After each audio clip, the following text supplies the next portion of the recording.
मालिक बिन दिनार फरमाते मैंने 60 हज किए। एक हज के मौके पर मैंने बड़ा रश दिया, अल्लाह इतने लोग आए हैं, इनका हज कबूल भी हुआ कि नहीं? फरमाते मैं सोच रहा था तो रात को ना ख्वाब में मैंने किसी कहने वाले को कहते हुए सुना कि सब का कबूल हो गया। बल्ख का रहने वाला मोहम्मद बिन हारून बल्खी है, उसका हज शहरों के अलग खैमे लगते थे। अभी आप हज करने जाए तो पाकिस्तानियों की रिहायशें अलग होती हैं, इंडियन की अलग, बांग्लादेश के अलग, मिस्री यमनी सब लोग अलग अलग रिहायशें होती हैं, झंडे लगे होते हैं मुल्कों के।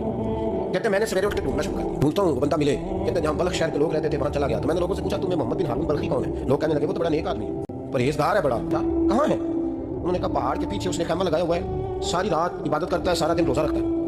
हज़रत मालिक बिन दिनार अलैहि रहमा फरमाते हैं जब मैं वहाँ पहुंचा तो मैंने उस शख्स को मुसल्ले पे बैठे देखा, कसरत इबादत के आसार उसके वजूद पर नजर आ रहे थे, सीधा बाजू उसका कटा हुआ था।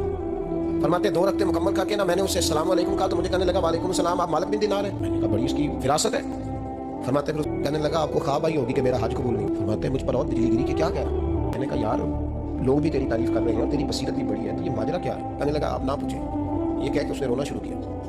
24वां हज है मेरा, और हर साल कोई अल्लाह का वली आके बताता है कि जा चला जा तेरा कोई नहीं कबूल। मैंने कहा तेरी गलती। कहने लगा मैं अपनी माँ का नाफरमान। इमाम मालिक बिन दिनार रहमतुल्लाह अलैह फरमाते हैं मुझसे कहने लगा पैसे आए तो मैं याश हो, रमजान का महीना था, असर के बाद मेरी अम्मा इफ्तारी की तैयारी कर रही थी, मैं गया, मैंने कहा शराब पी हुई, अम्मा रोटी दे। अम्मा कहने लगी शर्म कर, रोजा रखा नहीं तो जिन्होंने रखा है उनका तो ख्याल कर। कहते अम्मा की बात का मुझे गुस्सा लगा। हज़रत मालिक बिन दिनार से कहने लगा अम्मा ने जब कहा ना शर्म कर तो मुझे गुस्सा आया, मैंने माँ को थप्पड़ मारा और मेरी माँ जलते हुए तंदूर में गिरी। सारी रात में शोर सुनता रहा पर नशे में धुत रहा। सवेरे आँख खुली तो मेरी बीवी बैग बांध रही थी।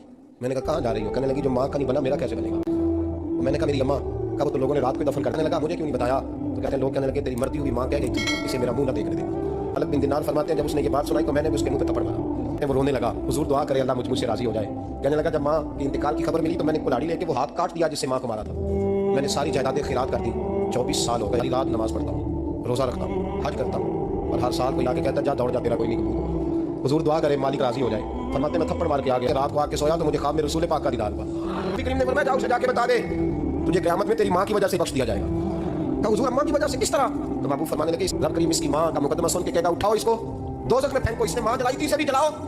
महबूब फरमाने लगे जब कारून को लोग ले जाएंगे ना जहन्नम की तरफ तो पलट के फिर अम्मा की तरफ देखेगा, और दूसरी दफा फिर घसीटेंगे तो पलट के देखेगा, और तीसरी दफा फिर पलट के कहेगा अम्मा जहन्नम में फेंकने लगे। मेरे अभी फरमाने लगे वो जल के मरने वाली माँ वहाँ भी बोल पड़ेगी, कहेगी या अल्लाह चल मैंने माफ किया तू भी माफ कर दे, अल्लाह मैंने माफ किया तू भी माफ कर दे, अल्लाह तू माफ कर दे इसे।